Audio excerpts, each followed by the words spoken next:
Hi, welcome back to the Jack and Glenn channel. I'm Jackie. I'm her husband, Glenn. He's my husband, Glenn. Hey, before we get started, make sure you hit that subscribe button. Make sure you hit that bell notification so you don't miss any of our reviews. And if you like listening to audiobooks, click the link in the description for a free 30-day trial with Audible. And while you're online, go ahead and use that Rakuten link to get a $10 credit. Hey, let's get popping. Married at First Sight. We have popping. That's right, popping. Let's get it popping. Let's get it cracking. Let's get it moving. Let's go along. Married at First Sight. We are on the homeward stretch. We're making our way to home. We have one more episode before decision day. The couples are spending their last nights together on this episode. They're talking about decisions. They're talking about what they're going to make, what the experiences they had.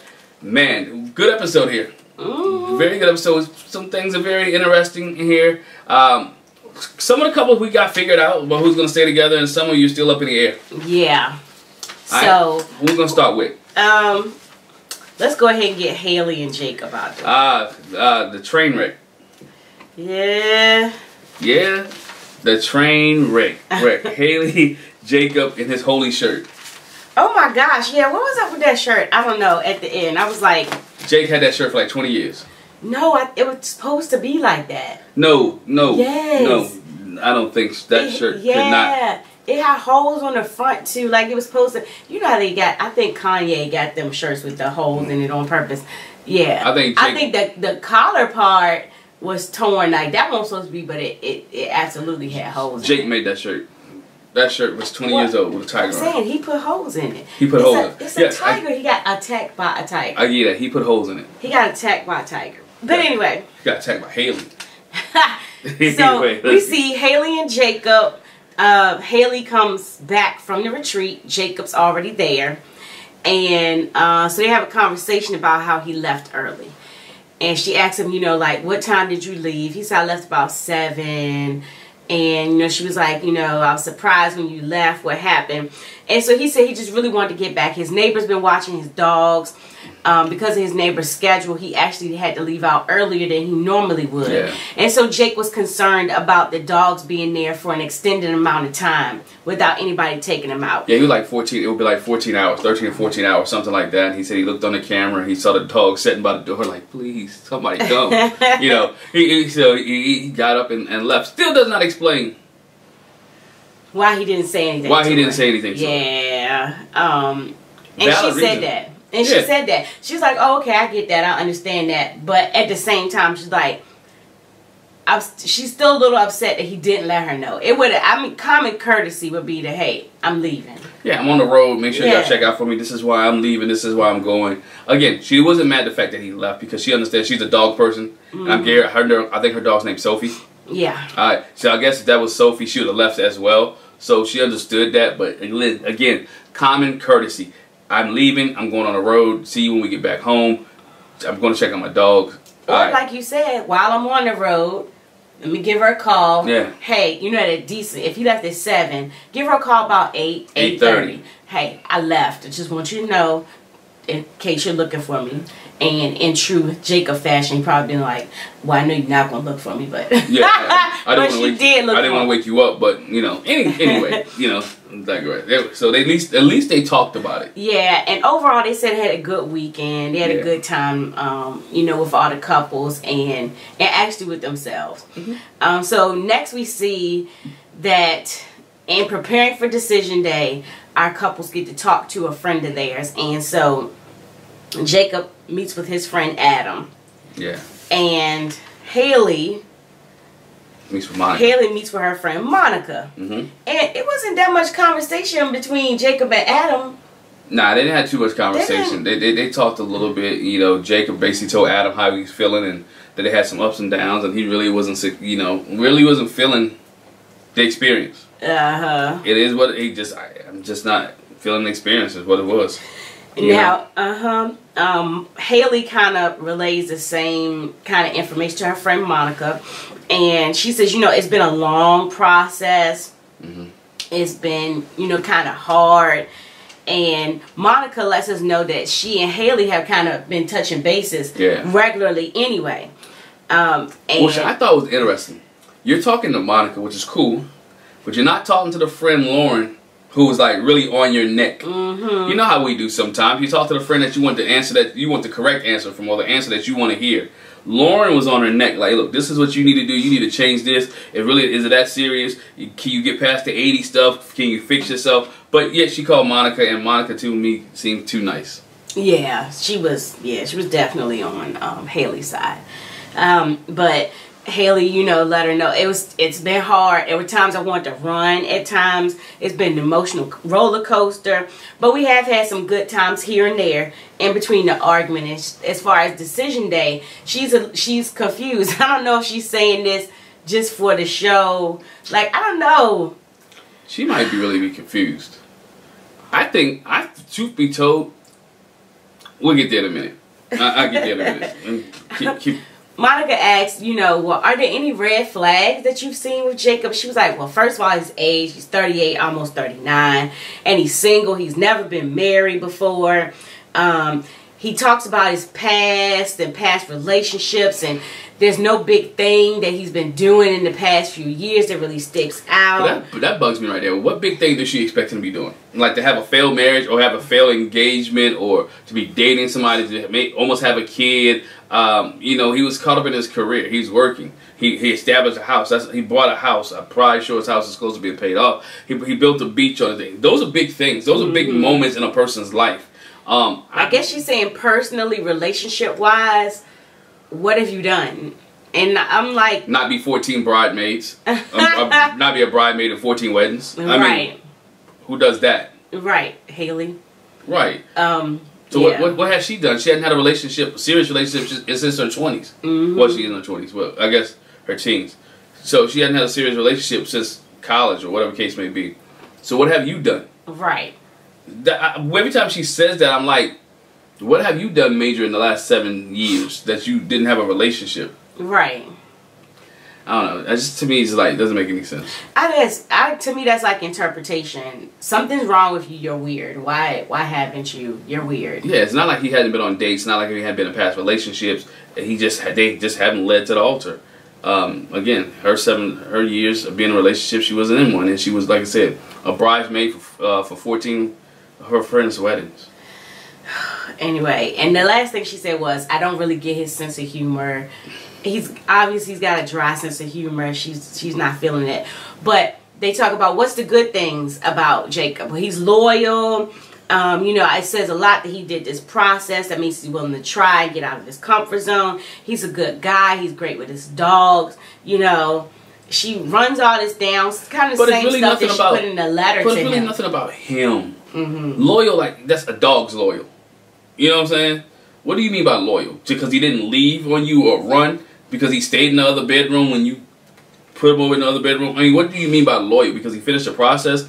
Is that loyal to her, or is that just because he's fulfilling his contract? You see what I'm saying? Right. And so when she used the term loyal, I'm sitting here like, really? You really didn't say anything about him. You had a great list because you went in detail about what you didn't like. But when he talks about what you do like, oh, he's good to his dogs, and Sophie likes him, and but she did say he's overall a good guy. Like, he's got a good head on his shoulders. She did talk about him, but yeah, I get what you're saying. Yeah, I mean, as much conversation they had, she could, to me, have a little bit much more. But that's why I think the loyal that she's saying is not just to her. I'm sure he's talked about his friends and sticking with his friends and how he, you know, does on his job and stuff. And so I'm thinking that's where the loyal she's talking about. You know, he's a loyal friend, trustworthy person, co-worker. Yeah. And so Monica asked her, okay, what if he called tomorrow and was like, you know, let's work on it. You know, let's get it together once the cameras are off. You know, let's really work on it. And Haley says she might think about it. She lying. She might think about it. She might consider it. She lying. Something to think about. She is totally lying. She is ready. She is ready to go. She's ready to go. I don't know. She says she's confused. I don't know. About what? About, okay, so I'm confused as to why we couldn't connect, but I mean, we are having some good times and I feel him. The retreat was good. I'm confused why I can't get past these quirks. I mean, I knew he had quirks coming into it, so I'm confused about, should I keep trying for nothing, or keep trying and hopefully it'll be something. Because they have, in the last, I mean, they did have that blow up at the table, but the rest of the retreat, they did okay together. Yeah, they had some ups and downs, but to me, I think Jake is already checked. I think he's already, like, done. Which goes to my point I was going to make earlier. Haley might say yes at decision day, and Jake will be the one that say no. But I really think she has to know in her heart to hearts that this is not who she attracted to. Even with the bracelet situation, I'm thinking if she start adding all this stuff up and really sit there and think, she has to know, you know what, this is not what I want. He's a big, again, not even, let's take into account the age gap. It is a big age gap. So she has a issue with that. She has an issue with not being attracted to him. She already said that she doesn't like his sense of humor. She said she already doesn't like, what else she said she didn't like? His, was it sense of humor? And was the... And whatever else that she said, in, like, you know, again, she didn't like a lot of things. Her list of not liking things is greater than her liking things. So why would you even consider being back in a relationship? They don't have a problem with the cameras. They have a problem conversating with each other because, again, when the cameras are on there together, when the cameras are off, he's in his room, she's in her room, they're totally separate. So what kind of relationship is that? So she's blowing smoke. That's TV stuff, man. she's gassing her friend's head up because it's not gonna happen. They don't do anything off the camera together. They're two different spots, two different places, and when they off camera, they argue all the time. So for her to say it might be a consideration, she just said that'd be nice. My opinion. Yeah, that's true. That it's possible. Then we see Haley and Jacob go out for their last dinner before decision day. And he said it's hard for him to pinpoint how he feels in the moment. It's been a roller coaster. And what have they learned in the process? She said, I've learned that I got to be able to communicate and express how I feel and dissect things better. And he actually did say this time, okay, what did I get out of the situation? He said, I learned how to have patience under pressure, that I don't have the best fashion sense. My fashion sense wasn't all that. It took this show for him to realize that. It took the show for him to realize that he don't have a great fashion sense. Apparently. Okay. I guess he didn't think it, for it to bother her that much, he was like, gosh, it must really be bad. Like, probably other people were like, but she's adamant, like, what? Bought him some more clothes and everything. He was like, oh, wow, she bought me clothes. It's bad. She don't even like me and she bought me clothes. True. True. She said that the exercise where they had to write the letters from Dr. Pepper when they were on retreat, it seemed like it was good timing for them. Yeah. Again, they had that blow up at the table, but they really needed that to kind of bring them back around. And they did come out of that in a better spot. Because they showed emotion towards each other. And I think that exercise should be done within a week. Not wait until like 6 or 7 weeks into the marriage. I think you should, or at least 2 weeks, or at the midway point. So at least you have an opportunity to get it right because they have conversation. Now when they did this exercise on the retreat, it was only like 2 weeks left. So it's like, all right, what are we going to fix here? Well, I would say, okay, in that case, I would say maybe midway. Midway, they need to do something like that. Yeah, because now they realize, oh, dang, we done wasted 6 weeks and it might be too far gone. Like, what can we do to recoup this or fix this relationship? I think that's too far gone. Yeah, they're hoping to ride the positive wave into decision day. They're both nervous about, what will come from it. And Jake did say something that was key, though. He said, we're connected for life. And that's true. That we're connected for life. You're always going to be Jake and Haley. Whether you marry somebody else or whatever case may be. You're always going to be, and he's telling the truth. They will always be connected for life. And some people think they are like one of the worst couples out there. I'm not saying me. I'm here for the drama. But some people would think that they're one of the worst couples there. That they're on the lines of a Zach and Mindy. They're on the lines of a Christina and Henry. That Jake and Mindy were one of those weird type couples. The only other thing I want to add with them, because they had the last scene again where he had the shirt that was all ripped up there in the kitchen talking. And again, they just talk about they're in a better place. They're hoping to try to ride that wave. They've had ups and downs, but overall it's been pretty radical. And she was like, oh gosh, really an 80s word. He says radical's coming back. But anyway, how, you know, he says she's a good person. They need to give it more time. And the one thing I want to say is, so when they're in the kitchen, they're talking, and they were like, oh, where are the dogs? I put the dogs away. Ha ha. You can put your animals away. You can. Virginia, you can put your animals away. You can put them away. Yeah. And they'll be okay. I know, they'll be fine. Again, the reason being, they won't make it. They still have not sat close together on a couch. Yeah, no. In the 80s. He is in one corner, she's in the other corner, and her shoes are always on the couch. Yeah, dirty shoes. Dirty shoes. We don't do that. On the couch. We don't do that. Sorry. Alright. Who we going to next? Claire and Ryan? Nah, you mentioned her name. Let's go to Virginia and Eric. Okay. Let's go to Virginia and Eric. Virginia and Eric. So, we see Virginia and Eric. Again, everybody's come back from the retreat, and they're kind of like decompressing from that. And they talk about how they had a good time on the retreat.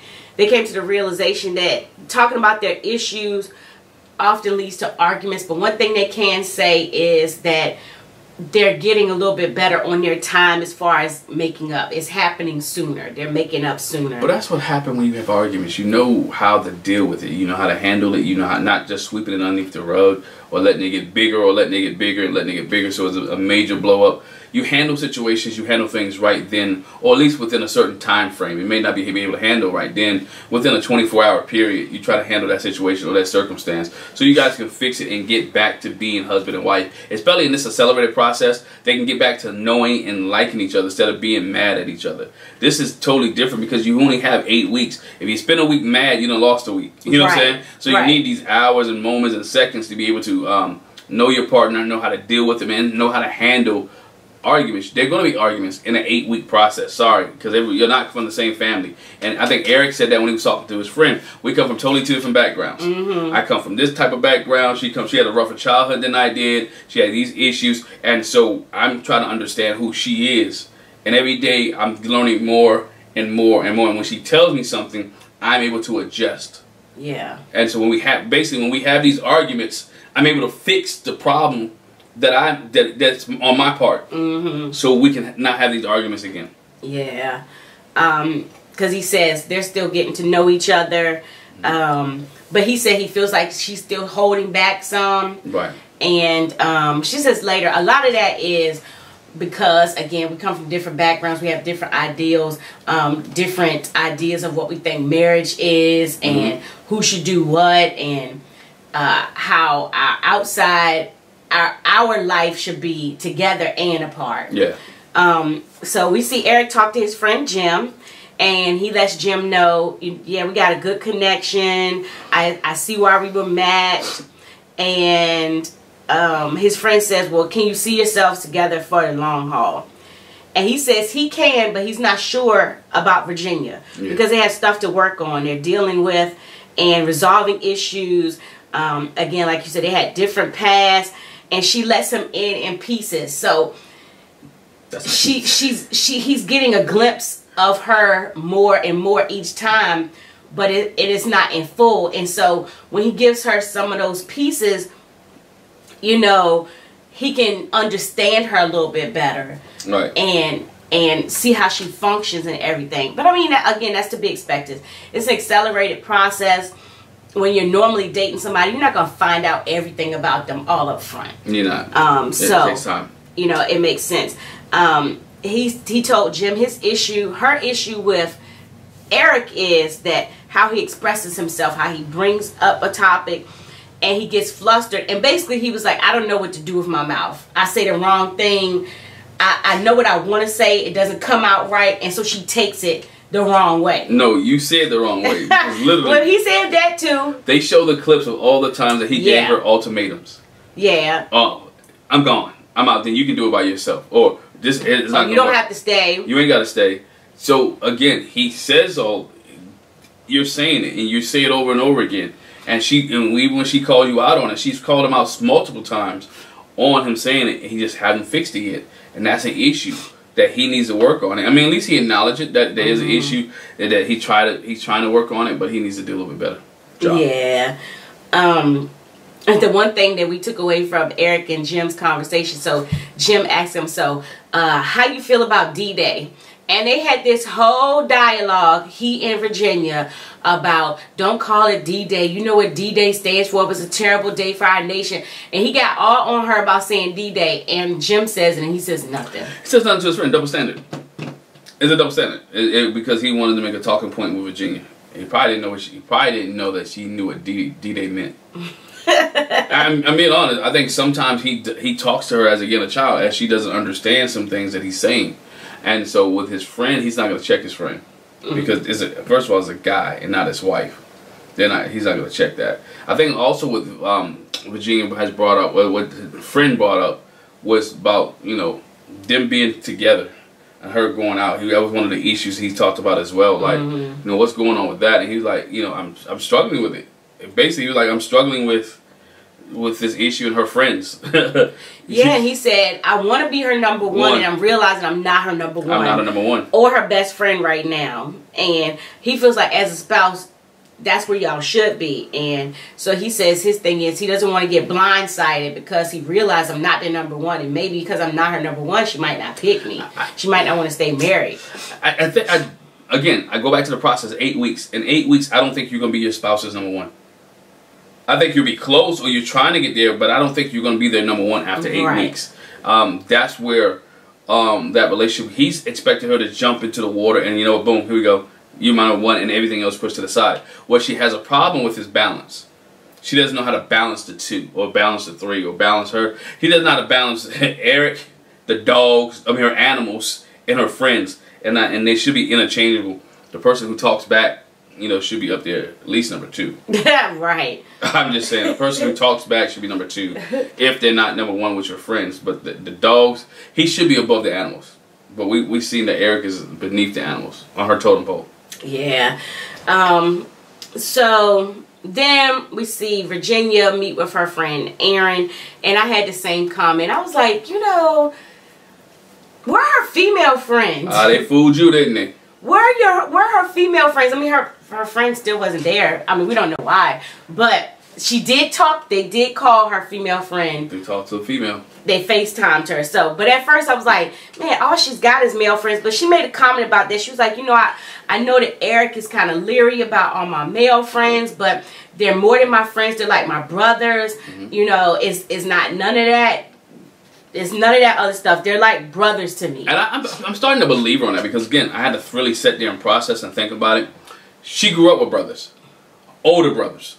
So I can imagine her being the younger kid growing up with older brothers and them, because of their parents being divorced, that them having to stick together and her having to hang out with her brothers. So she's more comfortable with hanging out with guys than she is with females. And so that comfortability, that level of comfortability there will be, for her, it's good. She know how to separate the relationship from just being a friend because she did it most of her life. So I can see where she is really comfortable when hanging out with dudes. But again, when you get married, there's some things that have to change and separate, and you have to be able to balance that. Once again, her issue is balance, not necessarily always just hanging out with friends. Right. Guys.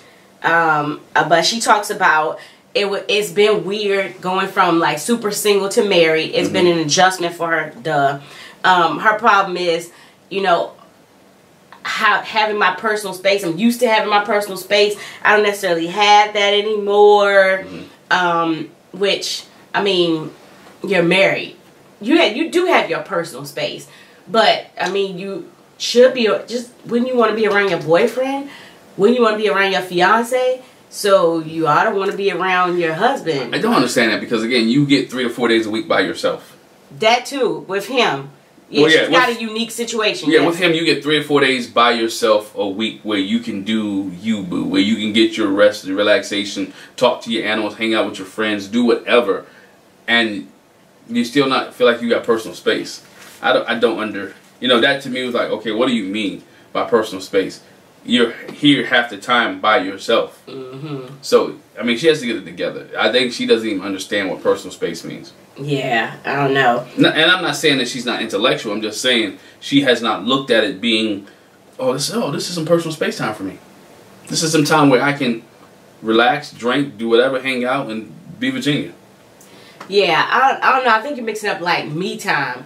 I don't think she's talking about me time, like personal space like that. I'm thinking she's like, you know, he's always in my, like when he is around, he always wants to be up under me. But he's making up for the 3 to 4 days he's gone. I don't disagree. So what I'm saying, you want him to be gone for 3 or 4 days, and then when the 3 or 4 days that he's home, you want him to be in the other room around the corner, outside, hanging out, and you don't see him for 5 or 6 days. Right, no. You see what I'm saying? I understand. So, and I understand that you can be hovering. You don't want nobody to hover over you. And maybe she feels too much hover because he's more like, that's what it is. He's more like daddy than he is husband. And that's probably is where he's doing so much the hovering. I hope it ain't like daddy. Like getting close to you. I hope it ain't like daddy. No, they're not doing those kind of things. But anyway, she says, her friend asks, you know, like, is it feeling natural? Do you feel like, you know, you're into the marriage? She's like, well, I'm not sure, really. I don't know. Like, I don't know. I feel like the further we get into this, the more confused Virginia gets. She was gung-ho because she's confused about Eric. It's not that she loves him. But again, she's confused about the ups and downs, the arguments. How do we handle this? How do we maneuver? You got to realize she comes from a family of divorce. So, and her dad said it. The kid's seen a lot. So she sees the arguments and some of the frustration and some of the problems that go on with her and Eric. And she's like, are we headed for divorce? Because this was my parents. And I'm just thinking, this may be what my parents used to do. So are we heading this way? Can it be worked out? Can it be salvaged? Can we get things together? Or that's why she's confused. And that's what you said. And that was one of the reservations that she expresses. You know, they have communication trouble. They can't really get it together there. And this is when she says, I would love to have Abby, her female friend, thank you, to chime in. And so they FaceTime her. And again, she tells them, you know, we had a great start at the beginning. And she says, we're going through what I like to call regression, where we're kind of backtracking.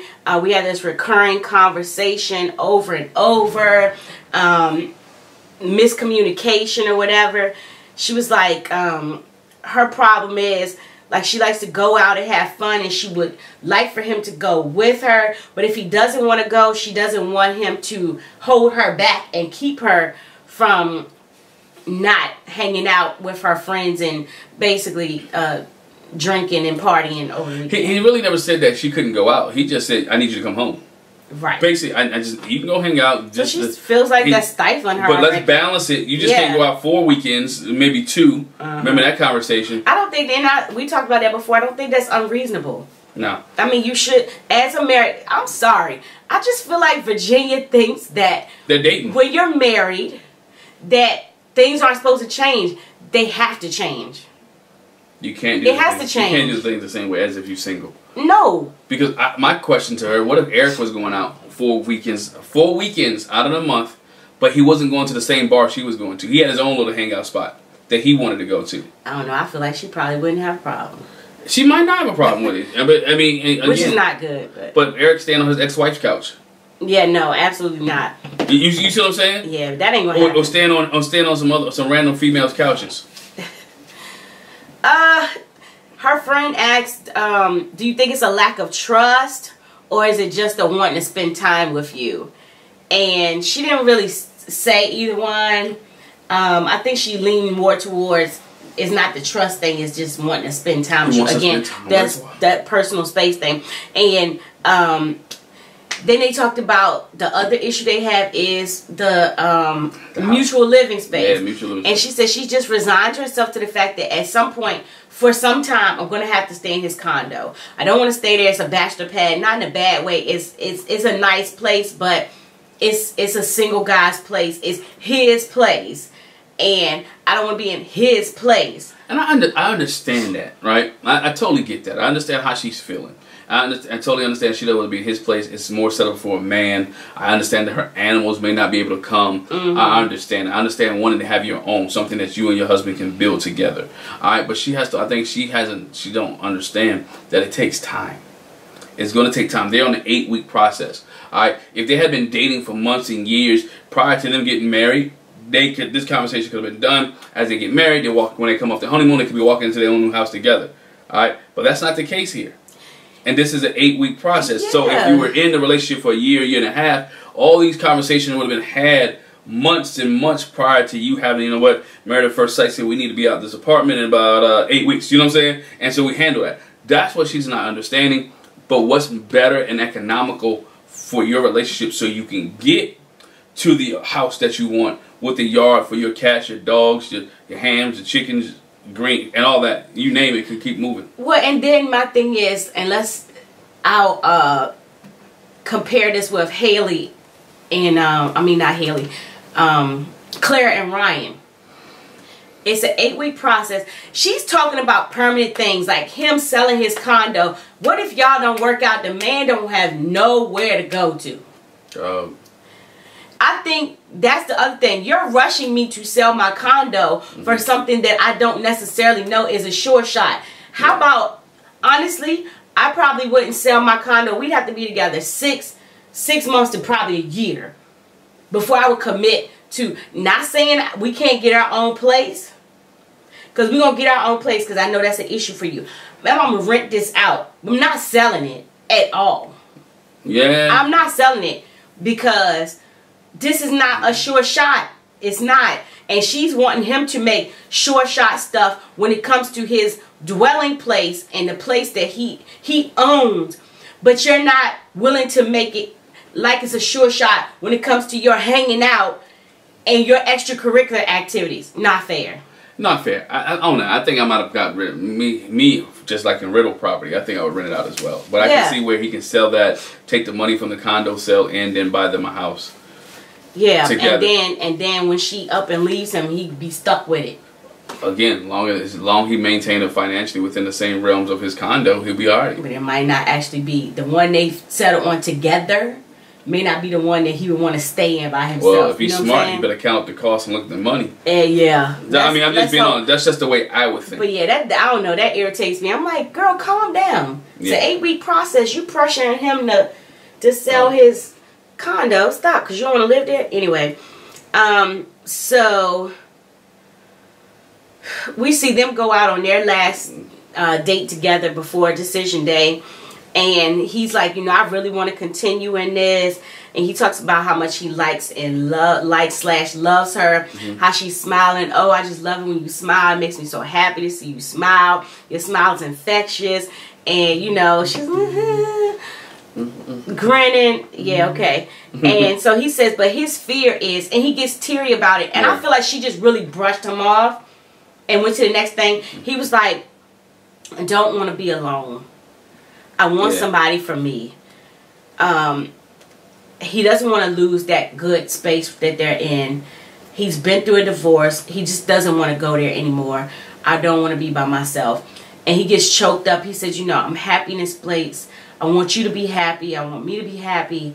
And, you know, he gets teary and she really didn't say anything. She looked at him. She did, but she didn't really respond. She didn't respond, or we didn't see her respond based on this. But she looked at him like, oh, dang. Again, Eric he's like Jacob.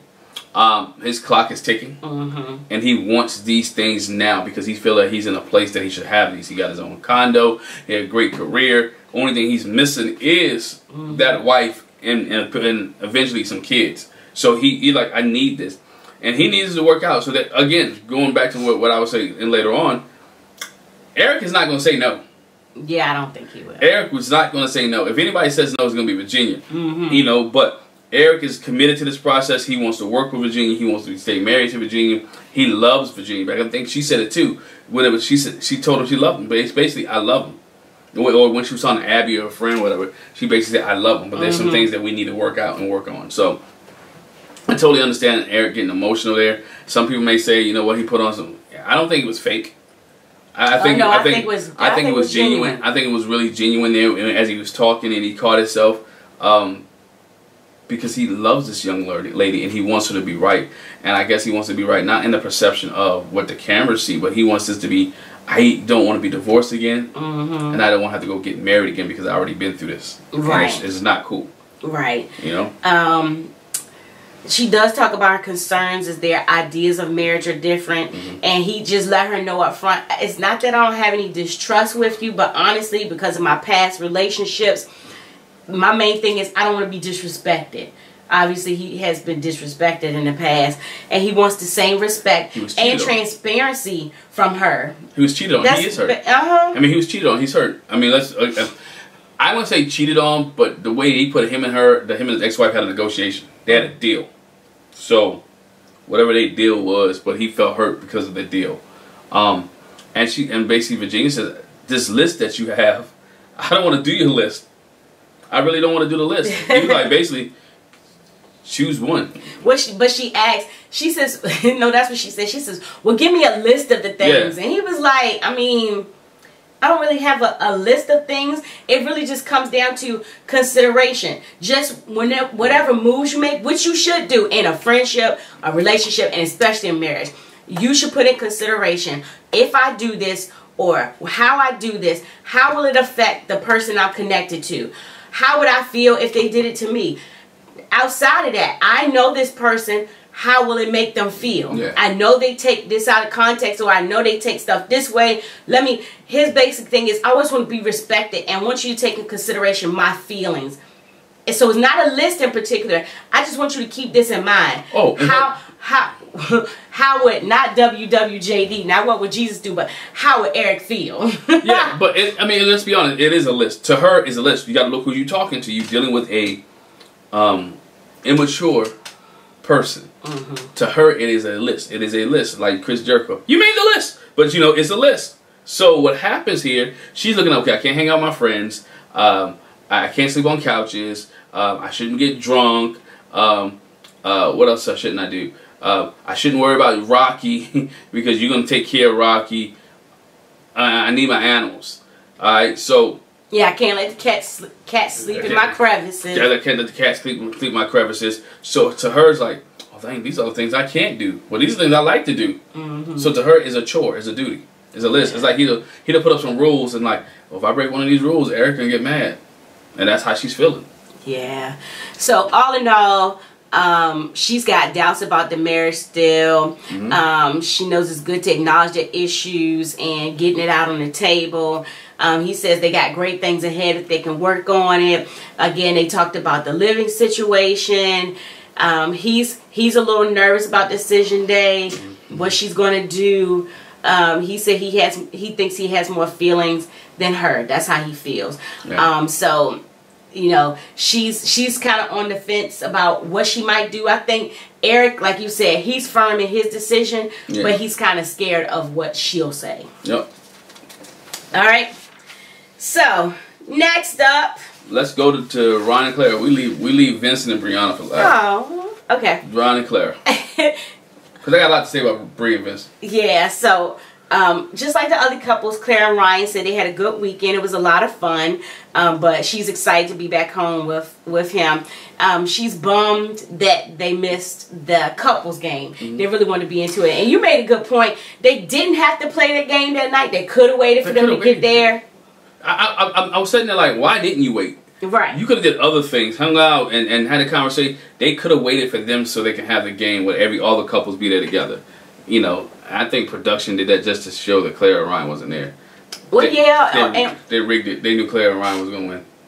Or maybe they, put them on a schedule. This day we want you to do this, that day. But I feel like that's probably negotiable. You'd be like, well, can we wait till... Can we wait till this couple get here? Because I'm really interested to see, and I know you guys probably interested to see, how much Claire and Ryan actually know about each other. Right.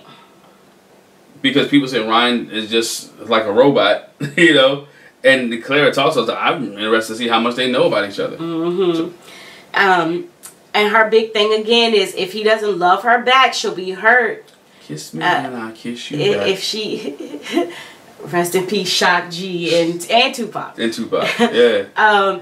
Yeah, she says, she'll be hurt if he doesn't love her back, if he doesn't say it back, if she doesn't know from his mouth that he loves her back.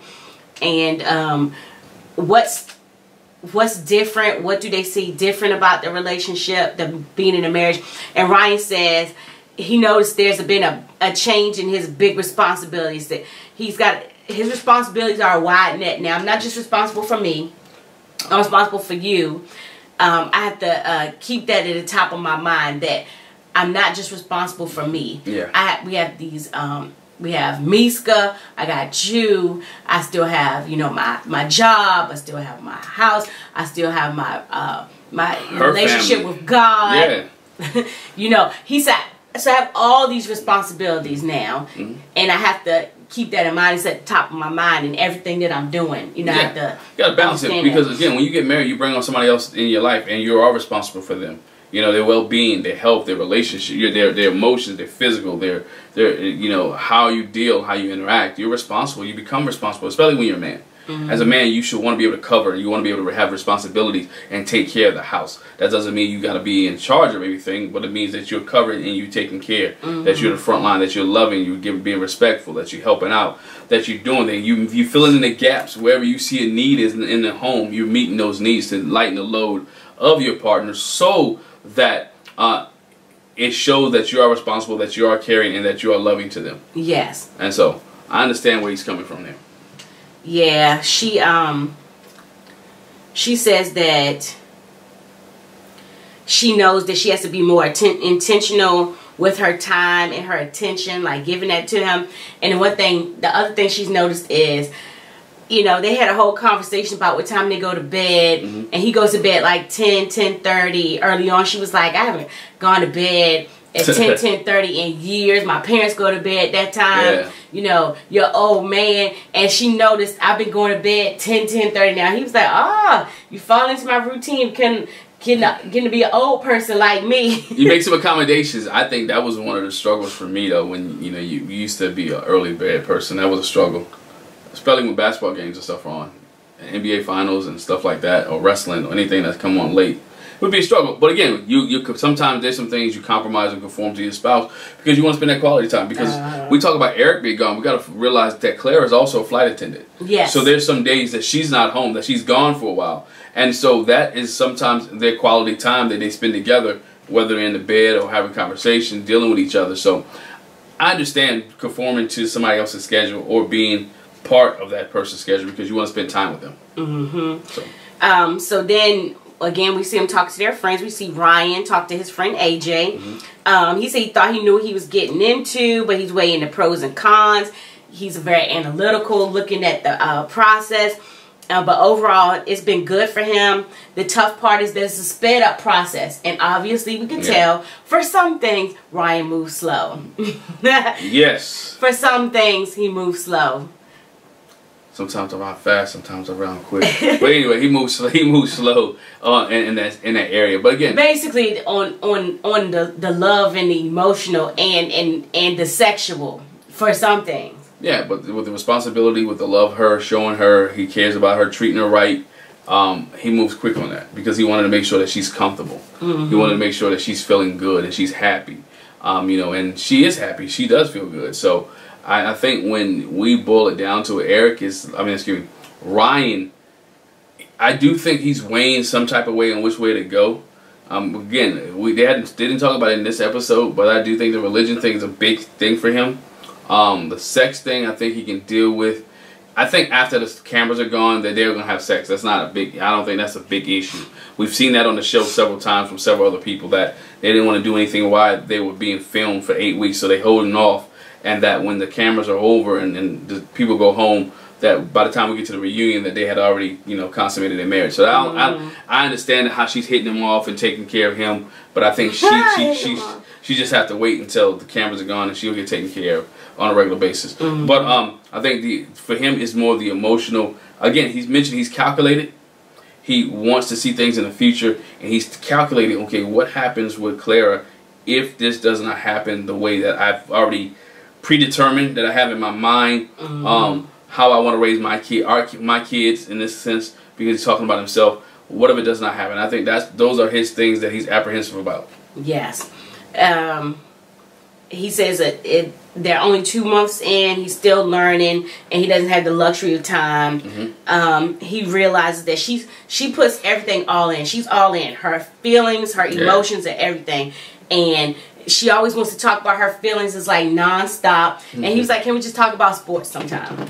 I just want to talk about sports. Yeah. And his friend understood. He was like, yeah, that can be draining. Like, what else can we talk about when it comes to emotions? How much can we say? And he said the one thing that they need to work on is her goal setting. They don't have the same goals. He's got long range plans. What they want to do in life, personally and professionally, they're not on the same page when it comes to that. And with that, again, she has her own individual goals. What he needs to stop focusing on and what's her individual goals, and they need to come on and to be what's going to help her focus on her individual goals more. If that's what he wants to increase, is them having goals together, husband and wife. Okay. And so if they have these husband and wife goals together, then I think it will help her in her individual goals. Oh, okay. Because I was gonna say she don't have no individual goals. We find that out later. She just. But I'm trying to lead up to it. Go along with me. No, I'm saying since you said that, yeah. Go along with me. She has some goals. She's gonna work on her job for how many years. She's gonna be married. Those are goals still. Work on her marriage. There may not be professional goals or goals like that. But I think that's what he has a problem with. It's like, what are you doing with yourself? What's your purpose? You don't know your purpose. Get in line with your purpose. Her purpose is to marry him and take care of the house. There's nothing wrong with that. If that's your goal. Because a person who take care of the kids, take care of family. A housewife puts in a lot of work. And she does a lot of things. Or a house husband too, because you have some of those. They do a lot of things. So it's not to negate that. Because you can't put a dollar value on raising your kids. You can't put a dollar value of being there to help your spouse or having dinner taken care of and a clean home. So again, if that's her goal to be a housewife, at least share that. If your goal is to stop being on airplanes 2 or 3 times a week, then share that. But again, I think if they work on their marriage goals, it will help her with her individual goals. Let's hope. So she talked to her friend, and I can't remember what she said her friend's name is, but her friend is married, and she was like, I'm falling into the good little, I'm feeling like you, like an old married lady. I'm cooking, cleaning, making appetizers, and I'm itching to make buffalo chicken dip. I'm just becoming a regular old married lady. And her friend laughs about it. That was funny. I was like, wow, okay. Her and her baby hands. Oh yeah, that was disgusting. I was like, I don't know nothing about the little baby hands trend shit. The little baby hands that was stuck on her thumb. Yeah, that was weird. I don't know. She likes having someone to do stuff with and not being alone. That's the best part of it. And hence why she's moving in. And like her friend, they both like, okay, yeah, because when you're in a marriage, you're committed, and somebody can't just run and hide from you. They can't just hop or run and hide. Right. Because you have commitment. They have commitment. Are there any challenges? Here we go again. Haley with Clara. I don't know. Yeah, I know why. They're both Karen. Clara, no, she's not. Clara was like, no, I think we're good. It's a 10 out of 10. Yeah, and Dr. Viv pops in. She always does when they do this, like, a couple that cannot acknowledge their issues or problems, they have established a shaky foundation. No relationship is 10 out of 10. Perfect. None. And she knows that's not true. Because she has sex issues. There's issue. If there's nothing else, you have an issue with intimacy. He has because you're not receiving it back. And so if not anything else, maybe she don't want to tell her friend that. I'm sorry. I believe just when you have that close friend, you're able to tell your friend about a lot of things in your relationship. Well, I don't even think it's so much that I don't want to tell my friend. She told the strangers. That's what I'm saying. I don't think it's that. It's like she's just trying to put on the best. I don't think it's a matter of not wanting to tell her friend as much as putting on the best light for the cameras. Because remember, we talk about people have made deals. But hold on for a minute.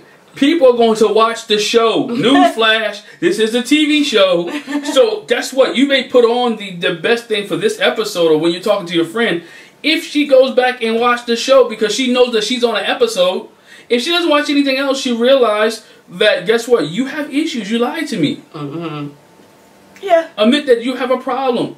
That you have an issue. There's a circumstance. There's some things that we have to work out. You're Ryan. You're going. She's trying to minimize the issue. You can't minimize that issue. But again, she minimized it to who she wants to minimize it to with. She didn't minimize it when she was sitting around with the other ladies because they're in it.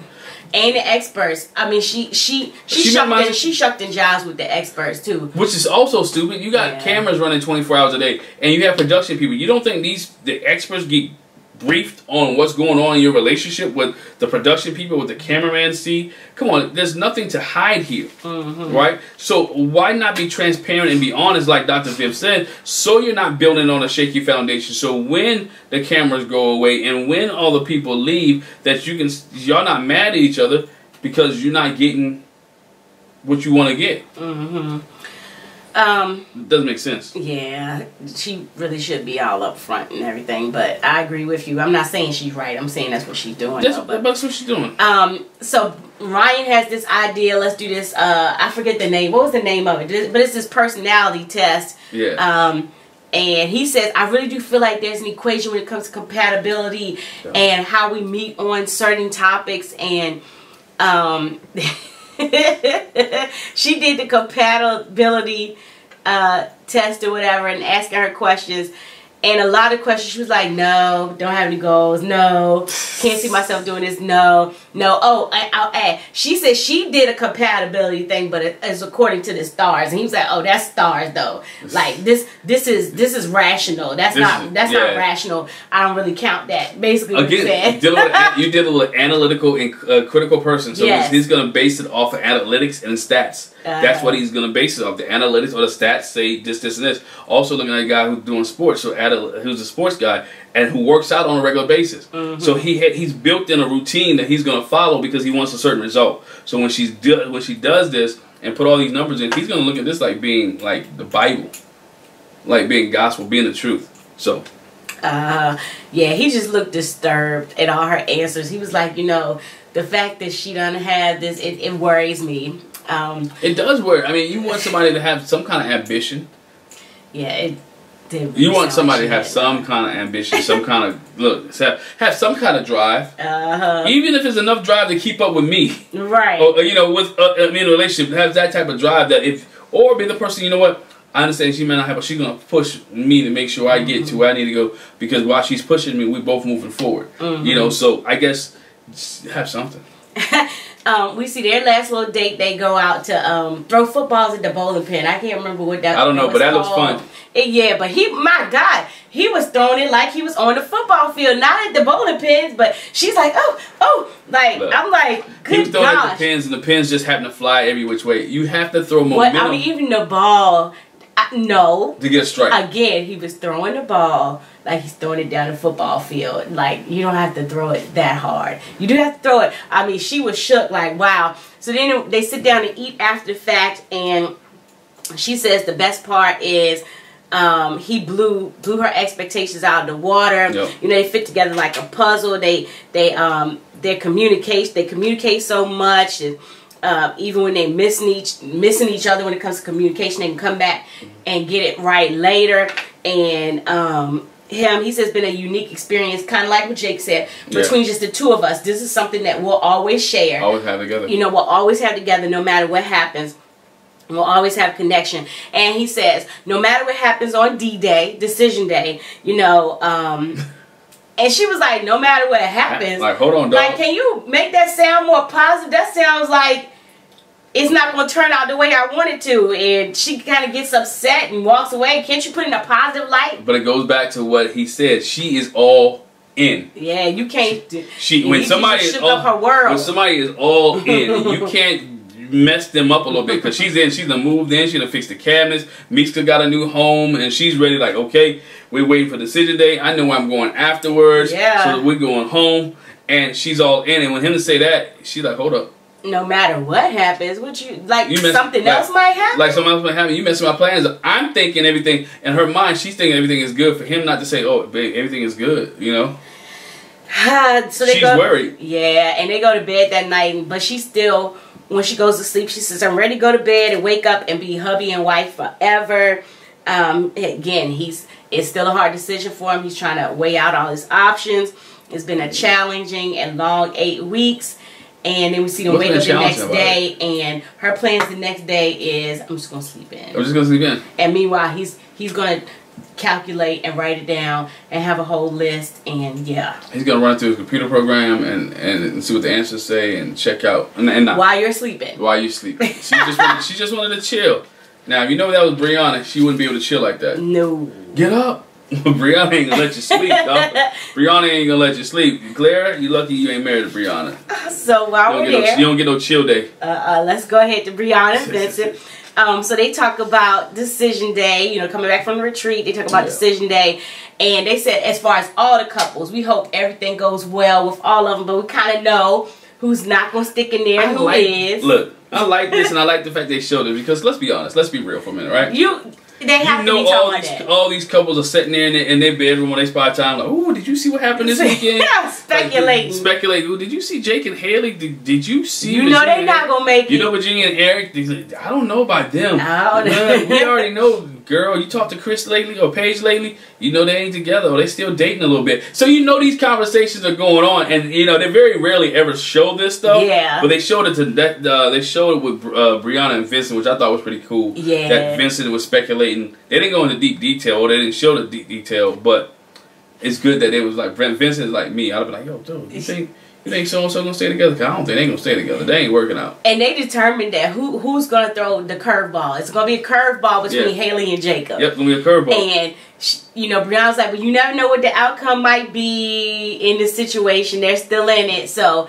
But they say that's gonna be the one. Like, what's really gonna happen? What's really gonna happen?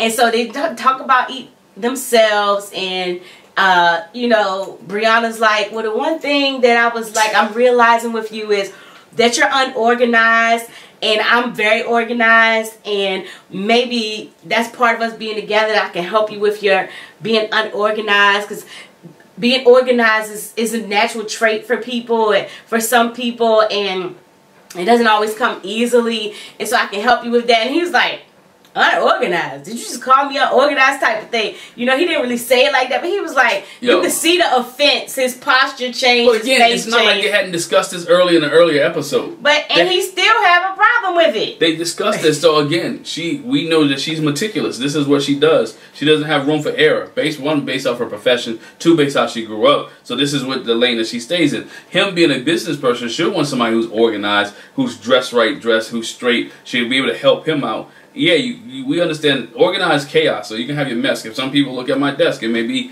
unorganized. Or maybe it's not even for him organized chaos. It's that she's so meticulous and so, because it's for some people, like it's with her job where he wants to be a perfectionist when it comes to how she looks at him.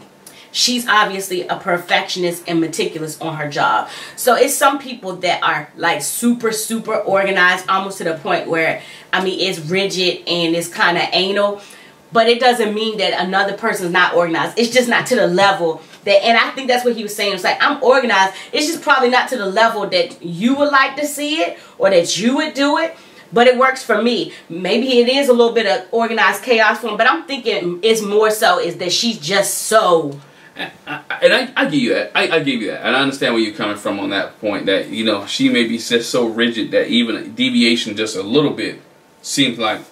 And I was going to say, I think that's why he was offended. You know, like, because I'm good. But again, I'm not saying... You can be offended, but he took it to the whole...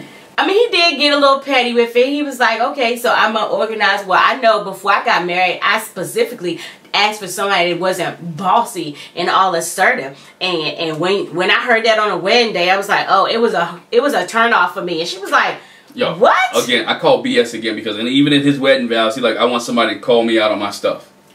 Right, but if you, to him, that calling me out of my stuff is different from being bossy. I don't want nobody bossing me. I'm a grown man. That being assertive though, you want me to call you out on your stuff so you can fix it. I'm a grown man. So she's calling you out on your being unorganized, and now you feeling some type of way. Don't tell me to call you out, and then when I call you out, you feel some type of way. But again, calling me out on something is different from bossy. So bossy is, I'm telling you what to do. I'm giving you directive. I expect you to do everything I say. You don't have no say in it. That's the kind of bossy that he's thinking about. And he's like, I don't want nobody bossy. I don't want nobody boss me. I've been there before.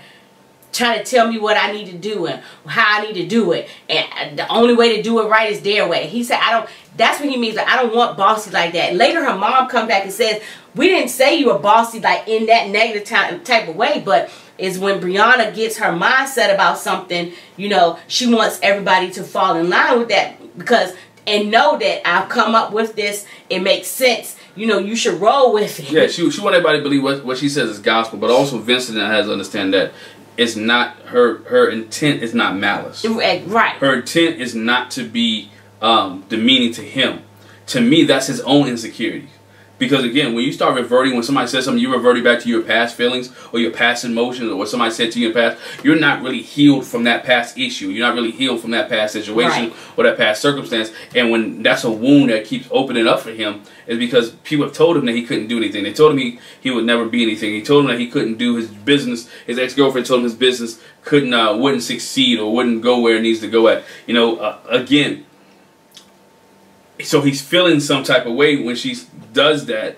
Like, oh, you tell me what I can't do? Instead of using that, saying, you know what, I may need to motivate it. Or, again, having a conversation with her like, you know, Brie, you know, that came off a little bossy. You know, I think I know how you meant it, but can you tell me what you really mean? You know what I'm saying? Just having, so you can get clarification. Because if you don't get clarification in some of these situations, it can blow up. And his mind, he can be feeling some type of way for a couple of days. And so, again, we see Brianna talks to her mom on FaceTime. She says, I always talk to my mom. She's good with helping me make decisions. She gives good advice. And she actually gave better advice than, because Chris said the same thing about his mom, and that was garbage. So, Brianna's mama didn't let us down. No, not at all. But, you know, so they talk about the bossy situation, about him being unorganized. And she talked about how, at first I was very sure about my decision. Now I'm on some what if. It's like, what if? And they talk about how he gets offended, you know, when there's something that he doesn't like, you know, he takes offense. And Brianna's talking about this stuff, and her mom was like, it seemed like you're getting cold feet again. Like, maybe a little bit of both of y'all. That just sounds like cold feet. You know, get past it. Again, I said the same thing about Brianna and Vincent that I can say about, as I said about Eric and Virginia. It's 8 weeks. Y'all gonna have up and downs. There gonna be some things you like that you dislike. Somebody's not gonna fix their issue. They can try to work on the issue in 8 weeks, but it probably won't get fixed within that 8-week time period, because you're asking to fix a lifetime of stuff within 8 weeks. It's not gonna get fixed in that time period. But if you see progress, they're moving, or they're trying to check themselves, then guess what? Then you can say, oh, you know what? They're moving, they're trying, and that's how you gotta look at it in this 8-week process. If I was going through this process, this is how I would look at it. If I was going through the process, I wish they would match me with you. But anyway, but again, that's how I would look at it during this 8-week process. You're a mess. Yeah, the one thing her mom did say is, you know, don't take the bossy comment like that. Yeah. Just don't take it like that. Brianna was like, I came into this not wanting to have to change myself for anybody. But the one thing that you didn't like that her mom said was like, if that's a deal breaker for him, the bossiness, then you might want to let it go, because that's who you are. You're not changing. Yo, to me, to let it go, after 8 weeks, you're telling your daughter to let it go. No, the bossy, not that can be worked out. It's not like there's some other issues that can be really worked out through counseling, through conversations, through mediation, through whatever. That can be worked out. That's not a deal breaker. Yeah. I'm sorry. That's no, she said if it's a deal breaker for him.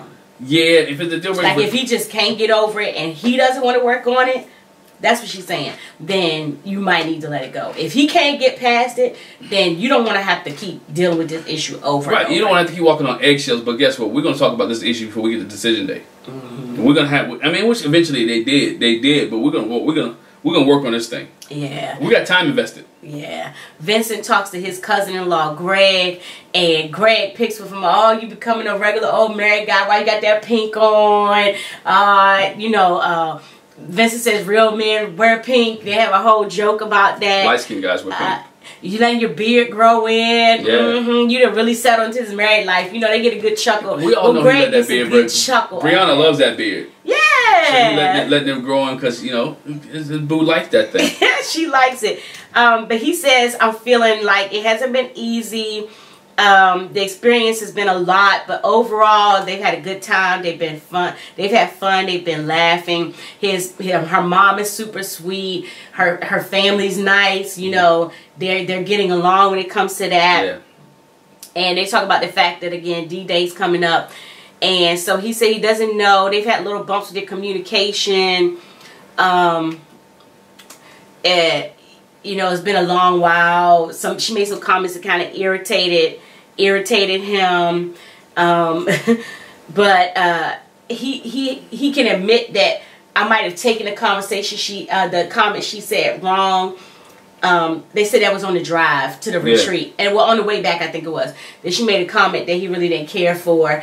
And he realizes that, you know, sometimes I get out of myself. When it's something that I don't like. I'm sensitive, dog. He didn't say I'm sensitive. I'm translating. I'm sensitive. I wear my heart on my sleeve. I don't think it's that he's. I mean, I don't think he's sensitive. It's nothing wrong with that, but they come in perspective. There's sometimes I think he just doesn't know how to deal. He don't know how to deal. I wouldn't say that's sensitive. It's just like, ugh. He gets frustrated. He don't know how to deal with frustration. He says that later. He doesn't know how to deal with frustration. Sometimes you just got to take it on the chin. And you got to take it on and it's no malice. It doesn't mean that you feel some type of way. But take it on the chin and keep it rolling and keep moving. You take the shot. Oh, okay, I understand that, and you keep moving. You know, and you keep moving. So he's moving. They get to a dinner. They go to a nice sushi restaurant. Was it sushi? Yes, it was. I looked it up, dog. Oh, okay. I mean, but he is a big old fish. He gets a red snapper. They bring him a big old fish out. I was like, good gosh. Snapper. He wondered why they gotta be sharing. Not body shaming, because if I stand up right now, I'll show you. But he got, you know, pandemic. Give credit where credit is due. That's what I said. I give credit. I said when you say that, you got to let them know I ain't body shaming. I ain't body shaming. I'm a nice sized guy. I ain't chubby. I'm fluffy. You know?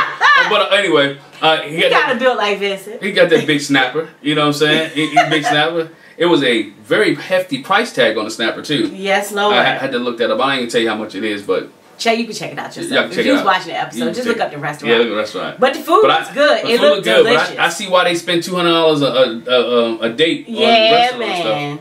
Yeah, man. They are definitely not eating at Wendy's or nothing like that. They not eating. Nah, they eating at a Ruby Tuesday, Olive Garden. Eating at a good spot. Next time I'm in Atlanta, I might take a trip. Yeah. But that snapper look good.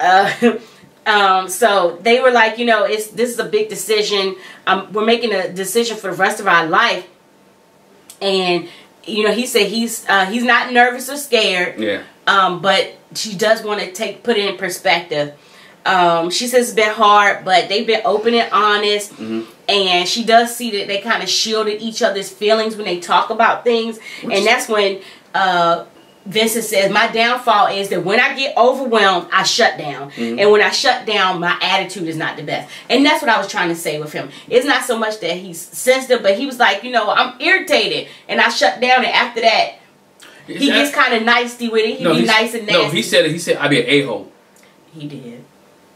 And so again, I'm sorry, it comes off like that. It comes off like he's an a-hole. So at the same time, you recognize that. Don't come off like an a-hole. Control your attitude. Control your emotions. Control your feelings. I think he's trying. She was like, yeah, you do be having a little attitude. And to cover and make sure that y'all taking care of and make sure things are in a right perspective. Yeah. And I like how they do shield each other's feelings, but at the same time, you have to be able to shield it and say it in a way that is not offensive. But is able to help the situation. It's always, like I said, it's always about tone, pitch, and voice. Yeah, they talk about again and timing. How he was offended at the unorganized comment. She was offended that he said being bossy is a turnoff and she's not trying to change herself. That's a character trait. I have a problem with her. I have a problem with that. There's some change in marriage. When they say not trying to change yourself, and he's not telling you to not be true to who you are, but just reel it back in at home. You're Brianna in the office, that's one way. Brianna at home, you want somebody, she said at home, I want somebody I can relax, somebody I can enjoy, somebody I can hang out with, somebody that we can chill with. So but just like you said, it's an 8-week process, and she's not going to be able to let that ease off of that in 8 weeks. I understand she ain't able to ease off that in 8 weeks, but I'm saying is the comment said, I don't want nobody to change me. You're going to have to change when you get married. Right. Marriage is about changing. It's about compromise. It's about coming together. You're going to change. Not that you're not true to who you are. And that's her thing. She said, I don't want to not be true to who I am. It's not that you're not true. You still going to be true who you are, but you also, again, have a responsibility to be true to the person that you're married to, that you say you love, that you want to spend the rest of your life with. You want him to do some. My thing with her is she wants him to do some things, but she's not willing to do some things herself. And that's what the issue is. If you want him to change some situations, you want him to get up.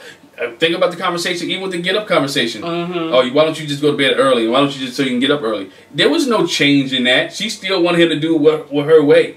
So again, there has to be some type of compromise, and she has to be willing to change along with having him change, and they got to do it together. Yeah. So the last thing is when they get home, you know, they're having a conversation. She needs help taking her thigh-high boots off, and he has to like stand across the room to help her take the boots off. Been there, done that, dog. No, what? You've been pulling up. Not for no boy, whatever. Okay. He says what's your calf muscles? He loves his wife and she makes him happy, but he is nervous. And so then they have a nice little conversation in bed. They're at the point where they want to relax. And he was like, I got a surprise for you. And she's like, oh, what is it? Is it a good surprise? Is it cheesecake good? And he was like, yes, cheesecake good. And so apparently they had a conversation about her wanting to take her braids out and how she'll need help because it's going to be a long process. Brianna likes to eat. You just need to, because her plate wasn't shabby neither. She had a big plate too. And now she's talking about cheesecake. I digress. No wonder Vincent put on 18 pounds. She be eating, man. She be feeding that dude. And so he's like, yeah, so they had a conversation about her braids, and so she closed her eyes, and I guess she's expected to get something in her hands. And instead he pulls out some scissors, and he's got one of her braids in his hand. And he was like, surprise! And as he's saying surprise, he's snipping. Like, I was like, Vincent, you didn't even give her time to react. He snipped it right away. And she was like, ah! And he was like, you said you were gonna, he said you wanted to, take your braids off. She was like, not now, not right now. What? Why did you do that? $250, dog. It's okay. You didn't clip any hair. It's not a problem at all. Nah, but you don't mess with no black woman's hair, dog. But the funniest thing to me, I mean, I've had plenty of braids. And I've taken out many of braids. But that's not my point. She made a comment. She was like, what am I doing with my hair now? I was like, honey, he did not cut a section. He cut one braid. He cut one braid. Hide that. Nobody is going to see that. Or noticed. Unless you bring it up. That's the one thing. I was like, Brianna, stop, girl. But that's why it didn't turn into a big argument. That's why it wasn't really a blow, because she recognized it was just one braid. Now, if he had took the whole handful of it. You can't do that. She would have had to take her braids out that night. You can't give her a bob. And I think that's what the issue, too. She wasn't ready to take him out that night. She was ready to go to bed. So, but he was like, snip. And he's sitting there like, oh, God. I don't even think she's ready. Not just that night. I don't think she's taking him out, period, because she got to go to decision day. I think she have a different hairstyle decision day. I don't know. But they get up the next morning. They're ready for decision day. He's leaving out. You know, okay, we got to make this decision. And he was like, yeah, it's been nice knowing you. Like, he jokes about it. But she was like, why would you say that? Yeah, he was joking. There's no doubt in my mind. If I have any faith in any couple, if I have faith in any couple, they're going to say yes. They're both going to say yes. And they're both going to mean it. And they're both going to mean it. Yeah, if I got any, and they'll be on couples cam next season. Yeah, the rest of the couples, I'm maybe iffy. But with this couple, I think this couple is a definite. Yeah. So we're on our way to decision day. On our way to decision day. So what we want you to do is give us your predictions. All right, we're gonna leave a comment. Leave in the comment section below. Give us your predictions. Who do you think will stay together on decision day? Let us know what you think in the comment section below. Once again, thanks for joining us. We thank you for the comments in the comment section that you guys are commenting on in the chat box. Thank you for that. Thank you for just continuing to watch us. Check out some of our other interviews and reviews. We put out some great content this week. We had Ida from Ready to Love. We had Xavier's from Married at First Sight Unmatchable. So check that out. We also had our coalition that we do with other YouTubers, Little Black Book, August Love Story, Stephanie Lee, as well as Talisa Ray. Check that out as well on our page. Hey, once again, thanks for joining us. Make sure you hit the subscribe button, hit that bell notification, and don't miss any of our reviews or interviews. Thanks. Bye. Bye.